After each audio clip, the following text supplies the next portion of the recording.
अपने शासनकाल में सबसे बड़ी जंग छेड़कर लगता है अमेरिकी राष्ट्रपति डोनाल्ड ट्रंप को यह बात समझ आ गई है कि जंग में हार जीत से ज्यादा अहम साख का सवाल होता है।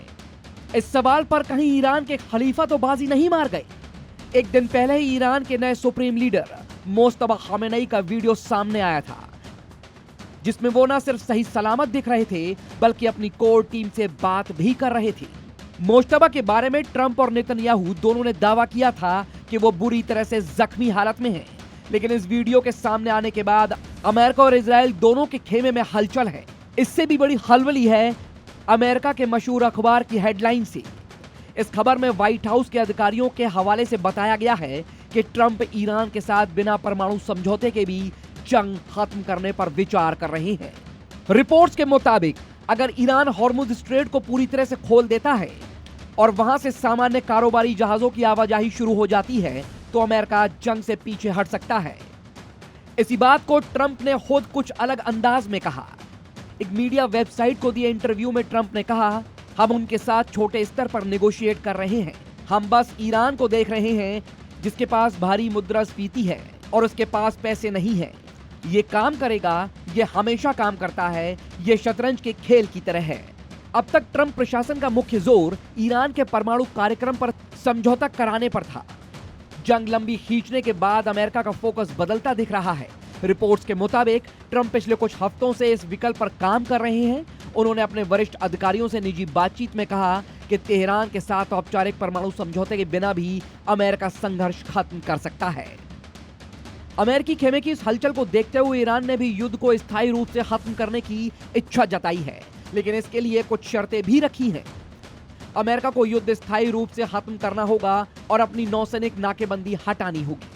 ईरान के क्षेत्र से अमेरिकी नौसैनिकों की वापसी, सभी प्रतिबंध हटाने, विदेश में जमा ईरानी संपत्ति को रिलीज करने और युद्ध में हुए नुकसान का मुआवजा देने की मांग की है। ईरान ये भी चाहता है कि अमेरिका क्षेत्र में उसके सहयोगी संगठनों के खिलाफ सैन्य कार्रवाई बंद करे। कोई भी बाहरी ताकत ईरान की अपनी पहचान और उसके लोगों की जगह नहीं ले सकती। ईरान ने ईश्वर और अपने देश की जनता पर भरोसा रखा है। ईरान विदेशी देशों के साथ संवाद और संपर्क जारी रखेगा, लेकिन अपनी इच्छाएं पूरी करने के लिए उन पर निर्भर रहना और उनकी कार्रवाई का इंतजार करना अपनी हार पर मुहर लगाने जैसा होगा। ईरान के राष्ट्रपति के इस बयान से कई चीजें साफ हैं। पहले ईरान हॉर्मुज को सिर्फ एक व्यावसायिक रूट मानता था, लेकिन अब इसे अमेरिका के खिलाफ हथियार की तरह इस्तेमाल कर रहा है। इसीलिए हॉर्मुज स्ट्रेट से जहाजों की आवाजाही शुरू करना जंग खत्म करने की अहम शर्त बन सकता है। ये ट्रंप भी जानते हैं कि यह समुद्री रास्ता दुनिया के लिए बेहद अहम है, क्योंकि यहां से बड़ी मात्रा में तेल और गैस की सप्लाई होती है। ईरान के साथ जंग में बाधित हॉर्मुज का असर अमेरिका में पेट्रोल की कीमतों पर भी पड़ा है। ऐसे में ट्रंप प्रशासन पर जंग खत्म करने का दबाव बढ़ रहा है। इसके अलावा अमेरिका में मध्यावधि चुनाव भी नजदीक हैं। अमेरिका में हुए सर्वे ये बता रहे हैं कि ट्रंप की न सिर्फ लोकप्रियता घटी है, बल्कि उनकी स्वीकार्यता का औसत भी तेजी से नीचे गिरा है। इसलिए ट्रंप ईरान को लेकर अलग अलग दावे करते रहे हैं। ट्रंप कई बार दावा कर चुके हैं कि ईरान के साथ समझौता जल्द हो सकता है। उन्होंने हाल ही में एक पोस्ट शेयर कर यह भी संकेत दिया था कि अमेरिका जंग में जीत हासिल कर चुका है।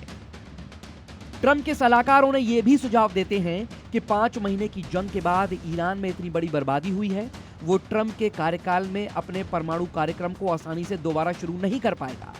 उनका कहना है कि अमेरिकी खुफिया एजेंसियां ईरान की कई परमाणु गतिविधियों पर नजर रख सकती हैं और जरूरत पड़ी तो आगे भी हमला किया जा सकता है।